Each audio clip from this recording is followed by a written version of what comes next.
Sir, hello po. Good afternoon. Ay, good morning, sir. Oo nga, dumaan na kami pero dinala kami rin sa looban. Ayun. Diretso tayo, pasok tayo. Bahay ni sir. Ayun. Okay, ang ganda ng hideout ni sir. Sige, labas niyo yung mga unit. Ayan, sige sir, hawakan mo lahat. Pili ka sir. Sir, mga premium natin, mga competition na barrel, yan. Oo. Ito naman, mga mid natin to sir, mid, yan. Tapos meron din ito. Meron din ito. Ito naman yung mga capable of 12 kg, 14 kg CO2. Yan, yan. Ito mga high ka pa rin, para ordinance. Ito 1911. Ito sir, Beretta na rare, kung gusto mo to. Okay din naman to. Ayan.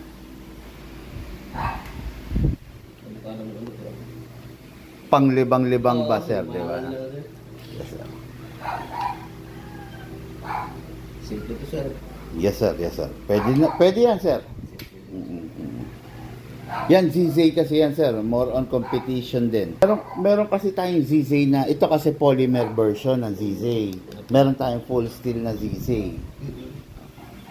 Pero ito sir, anong bala nito na Yan naman compact, sir. Sig Sauer na tactical version. Taiwan din po siya, sir. Nalilito. Yes, sir. Lahat po sila Taiwan. Okay, good morning. Tansa Cavite ako, kasama ko si Sir Datuwi. Sila pa. Okay, no? Okay, ngayon mga hours so biyahe namin Tansa Cavite. Ngayon namimili na yung bossing. Okay, yun yung napili ni Sir. Ayun. Sige, bago tayo mag-usap ng kung ano-ano, i-demo ko na sa'yo. Sir, look dito. Ito, paliwanag ko muna. Yung gas, meron tayong iba't ibang gas. Nakikita mo sa bulan ko, meron tayong number 12, dito yun. Meron tayong number 14, mas malakas dito yun, pero ganito rin ang itsura. Meron lang nakalagay na number 14. At meron tayong tinatawag na CO2. Yung ibang unit na nakita mo kanina, para lang siya sa number 12. Pero itong unit na nakuha mo, compatible to sa number 12, sa number 14 at saka sa CO2.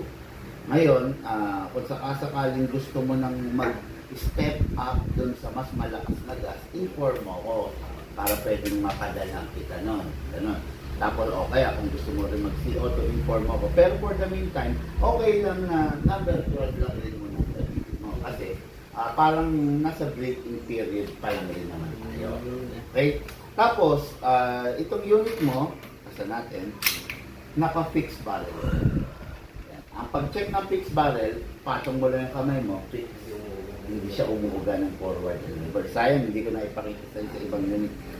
Ang upgrade nito, naka-fixed outer barrel, naka-fine tuning, naka-trigger cap, naka-hammer protection pad, naka-enhanced nozzle, at saka naka-hub-up rubber. Ang upgrade nito, 6. Premium na po ito. Okay. Ang laman loob nito, full steel CNC. Kaya matibay rin talaga. At saka matigas na.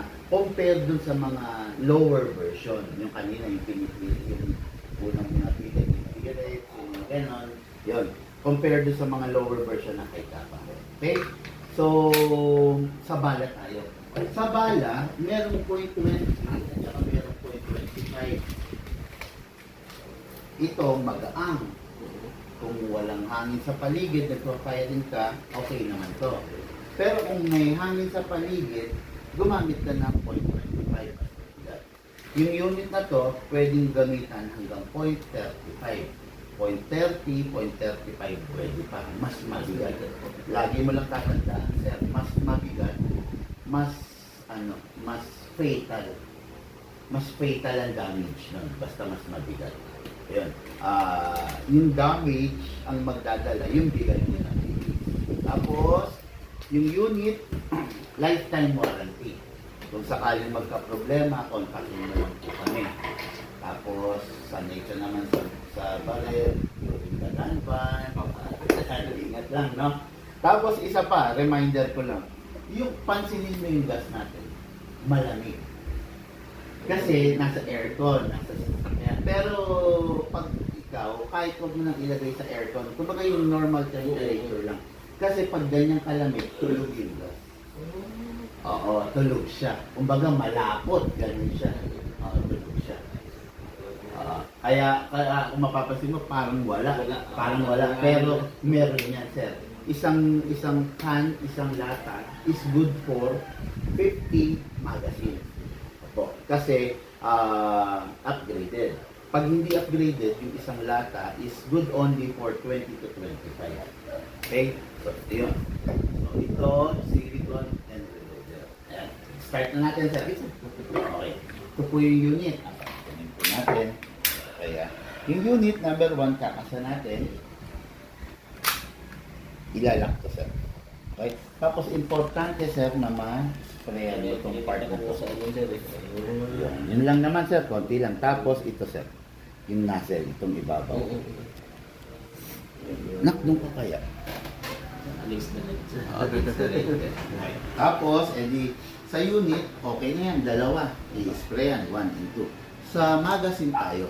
Sa magazine, number 1, tsaka number 2. Okay? Ito, pipindutin mo to. Tapos i-spray. Okay? Tapos, dito. Bago lagyan ng hangin. Yes, bago lagyan ng hangin. Importante sa yung silicone oil, mabilis mag-wear and tear yung unit pag walang lubricant. Okay. At okay na, meron ng oil. Yung gas naman tayo. So natin. Okay, dito. Sa gas, pag maglalagay ka, hindi po pwedeng pataob, kailangan patayo. Sasakto mo lang, tulog yung gas natin. Sana.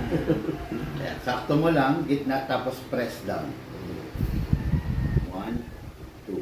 Tulog siya. Wala. Di ba? Sige lang. Di ba? Ma-expire lang natin. Adi, meron na siya. Ngayon, no? Ito, yung reloader. Pag meron ka nito, mas madali. Pag wala ka nito, isa-isa. Medyo mahasel. Ito. Atake mo lang ito pababa. Malakas yung spring, sir. Pag nabibitawan mo, pwedeng mabasag ito. Ingat lang po, no? Atak. Ilagay mo yung right thumb mo rito para kung mabitawan, dito po siya katama. Atak po. Dire-diretso. Tapos pag mong bibitawan, dito po ilalagay yung bala. Hindi po dito ha, hindi rin dito, dito po sa dulo. Pansin mo malamang. May ano siya. Ayan. Sa reloader, pump lang. Mas madali po siya. Hindi ko na gano'n pupunan. Okay, Sir, okay. Yan. Maximum rounds, 27. Pero ang recommended lang, 20 to 23 lang para hindi naman masira yung spoon. Yes, sir.